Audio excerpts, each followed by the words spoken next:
Nous avons le plaisir d'avoir au microphone la journaliste Nesrine Chokri. Bonjour Nesrine, merci de vous joindre à nous sur cette plateforme.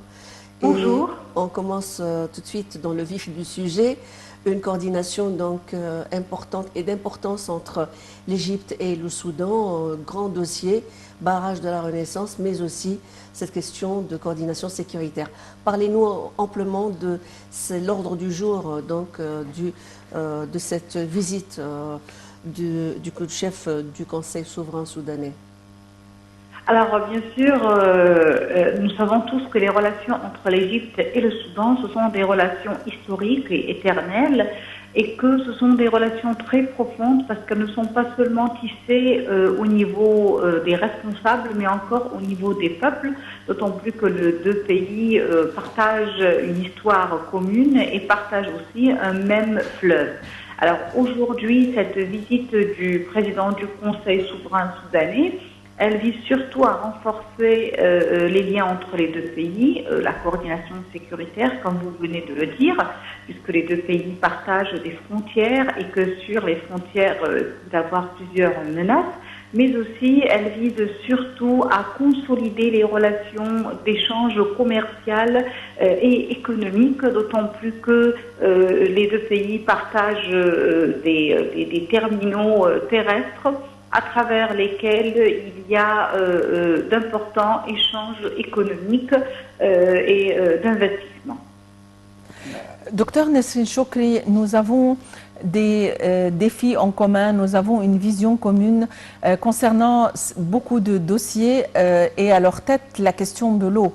Dans quelle mesure nous avons une convergence de vues quant à ce propos ?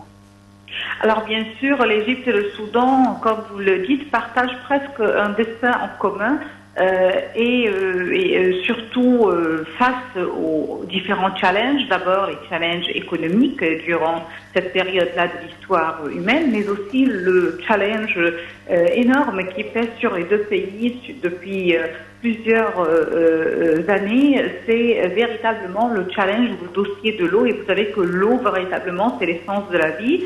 Et les deux pays ont toujours coordonné leur position vis-à-vis du dossier de l'eau, surtout dans les instances internationales, pour confirmer le droit de leur peuple à la vie, parce que l'eau égale bien sûr la vie. Priver les peuples du Soudan ou de l'Égypte de l'eau serait véritablement très dangereux, serait dangereux que ce soit pour leur viabilité, mais aussi pour le développement des deux pays.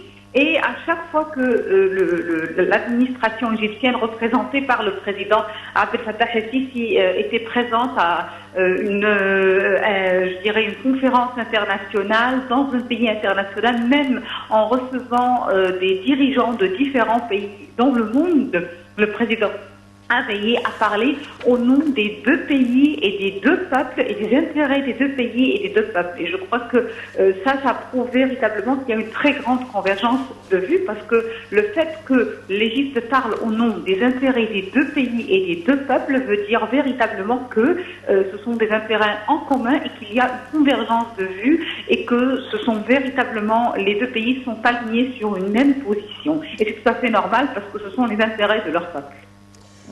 Docteur Nesrine Chokri, est-ce qu'on est vraiment proche de cette volonté commune d'avoir un accord juridique contraignant pour assurer les intérêts de l'Égypte, du Soudan et de l'Éthiopie? On est arrivé à quel point dans ces négociations?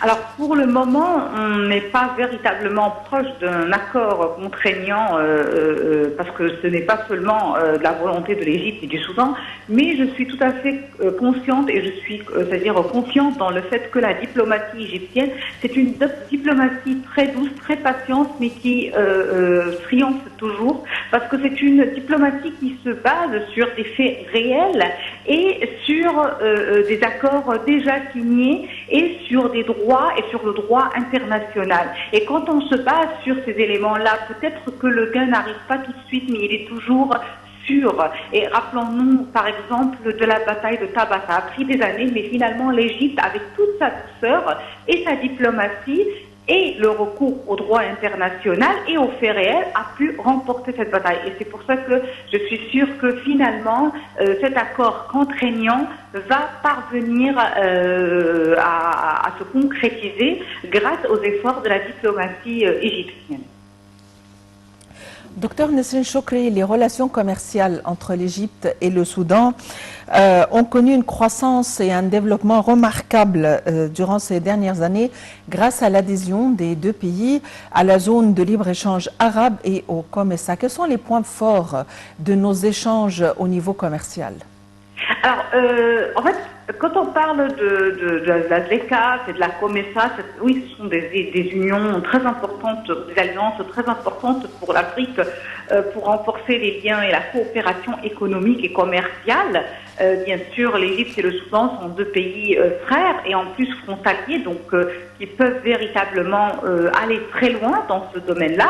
Mais je dirais que en plus, avec la crise actuelle mondiale et le fait que le déplacement des produits premiers ou des matériels dont on peut avoir besoin d'un pays à l'autre va coûter beaucoup d'argent avec la hausse de carburant et la chaîne d'approvisionnement qui connaît souvent des arrêts. Alors je crois que ce moment-là est un moment opportun véritablement pour réaliser une complémentarité entre les deux pays, que ce soit grâce aux ressources des deux pays, parce que les deux pays ont des ressources importantes, on ne peut pas le nier, l'un et l'autre, mais aussi grâce à l'expertise égyptienne dans certains domaines. Je crois que ça pourrait réaliser une grande complémentarité qui pourrait aider les deux pays, si jamais bien exploités, à faire face à la crise actuelle mondiale et à renforcer davantage les liens inter-africains, parce que ce sera un très bon exemple qui pourrait se développer davantage vers d'autres pays d'Afrique. Je crois véritablement que la crise actuelle dans le monde, qui vient après 2 ans de récession à cause du coronavirus, je crois que c'est un moment opportun pour que l'Afrique réalise une complémentarité et, je dirais, puisse véritablement créer et profiter de tous les accords, conventions déjà signés entre les pays africains pour réaliser une complémentarité totale sans avoir besoin à d'autres pays. Et c'est le moment. Profitons-en. Docteur Nesrine Chokri, bien entendu, cette visite aujourd'hui, cette réception, l'accueil officiel qui a été réservé par le président de la République, Abdel Fattah el-Sisi, au chef du Conseil souverain soudanais, s'inscrit également dans le cadre du renforcement des consultations aussi sur le plan africain. Alors, quels sont les points forts de cette coordination, surtout que le soutien de l'Égypte est prohibé toujours par le Soudan dans les instances internationales, régionales, africaines. Parlez-nous un petit peu de cet agenda. Alors en fait, je crois que bien sûr, aujourd'hui, les 2 dossiers les plus importants seront la sécurité des 2 pays, la stabilité aussi du Soudan, parce que l'Égypte a toujours veillé et continuera toujours à veiller pour la stabilité économique et politique du Soudan, ce qui est très important, mais aussi elle visera aussi à traiter d'autres dossiers comme le renforcement des liens économiques, parce que l'économie s'avère aujourd'hui être un outil très important et indispensable à toute forme de stabilité. Et aussi, bien sûr, le dossier de l'eau. Ce sont les 3 dossiers, à mon avis, qui vont être les axes principaux des discussions entre les 2 dirigeants aujourd'hui, ou qui sont déjà les axes de discussion, puisque déjà les 2 dirigeants se sont rencontrés, entre les 2 dirigeants aujourd'hui. Et je crois que ces 3 dossiers, si jamais il y a une véritable, je dirais, une bonne gestion de ces 3 dossiers, les 2 pays peuvent surmonter tout challenge ou tout risque durant cette période-là. Il y a pas mal d'investissements égyptiens au Soudan et des investissements soudanais en Égypte. On aimerait jeter la lumière sur les domaines d'investissement des 2 pays. Alors, bien sûr, les investissements égyptiens et soudanais sont toujours des investissements qui sont dans des domaines d'expertise des 2 pays, c'est-à-dire domaine agricole, domaine aussi, je dirais, tout ce qui est lié au bétail ou à l'élevage des animaux. L'Égypte aussi a une très grande expertise dans le domaine de l'électricité et elle partage cette expertise-là avec plusieurs pays africains, entre autres le Soudan. Donc ce sont des dossiers, ce sont des domaines, je dirais, d'investissement qui permettent de réaliser les intérêts, surtout les intérêts qui sont proches des intérêts des peuples ou des besoins des peuples dans les deux pays. L'Égypte aussi a une grande, je dirais, expertise dans le domaine de la construction, surtout la construction des infrastructures, comme on l'a vu au cours des dernières années. Et je crois que l'Égypte pourrait véritablement permettre au Soudan d'en bénéficier davantage par rapport à ce qui est réalisé pour aller plus loin, puisque on parle aujourd'hui d'une grande autoroute qui irait de l'Égypte jusqu'au Soudan du Sud, donc qui passerait, jusqu'à l'Afrique du Sud, donc qui passerait par le Soudan et qui pourrait connecter l'Afrique entière.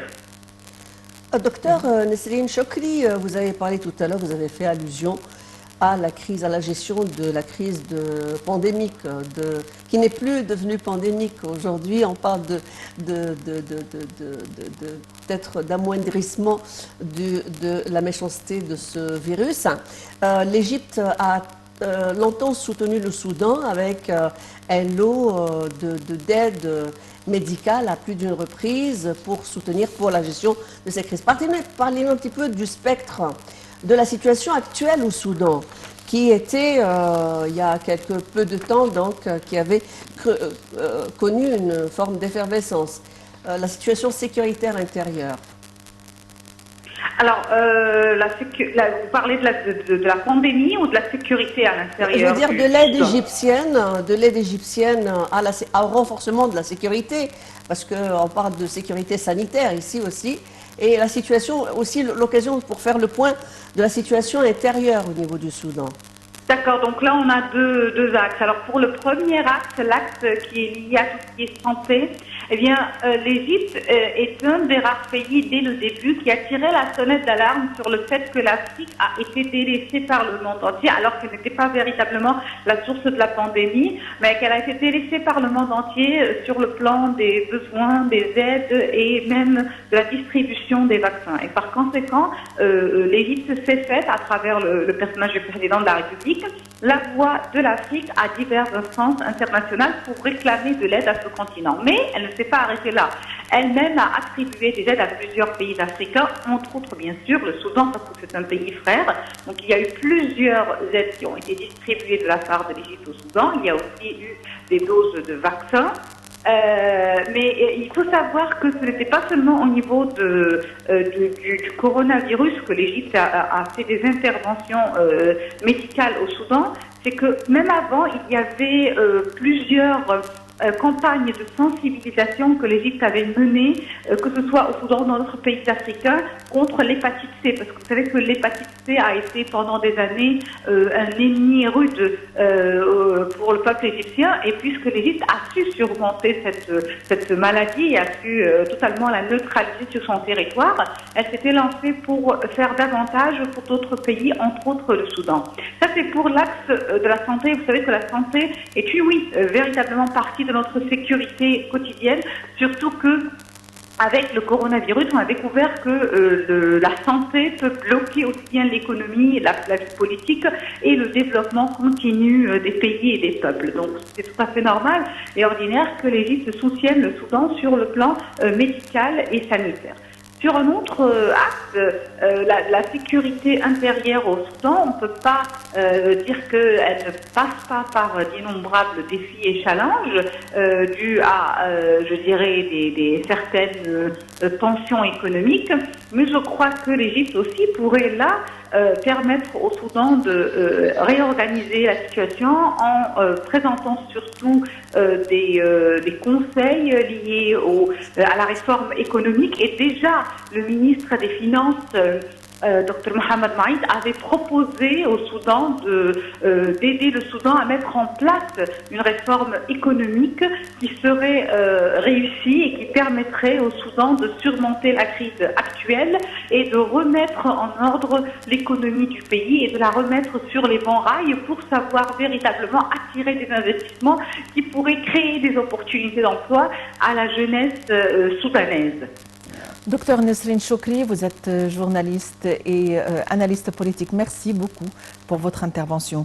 Il faut dire qu'environ 70% des investissements égyptiens sont concentrés dans la capitale Khartoum et le volume des échanges commerciaux entre l'Égypte et le Soudan a atteint 485 360 millions de dollars entre janvier et octobre 2018 contre 429 655 millions de dollars pour la même période en 2017. Nous avons des visions communes concernant les questions sécuritaires, concernant l'investissement, concernant nos relations arabes. Et aujourd'hui, il y a des pourparlers très importants qui se déroulent entre les deux leaders, le président Abdel Fattah el-Sisi et le leader, le général Abdel Fattah Burhan, qui est notre invité aujourd'hui en Égypte. Il est temps de clôturer. Oui, il est temps de clôturer, mais dire aussi que finalement, avec le potentiel du Soudan, on parle de complémentarité africaine, je veux dire, et aussi régionale et aussi fraternelle, qui reste un pays dont la terre est tellement d'une fertilité considérable, qui a été pour longtemps, le Soudan a été conçu comme étant la solution qui va donner des denrées alimentaires peut-être pour toute la planète, sinon pour l'Afrique. Alors il faut repenser les politiques agraires, surtout sur fond de cette crise de manque de blé, que ce soit à travers cette guerre qui sévit entre la Russie et l'Ukraine, et les deux pays majoritairement exportateurs de blé.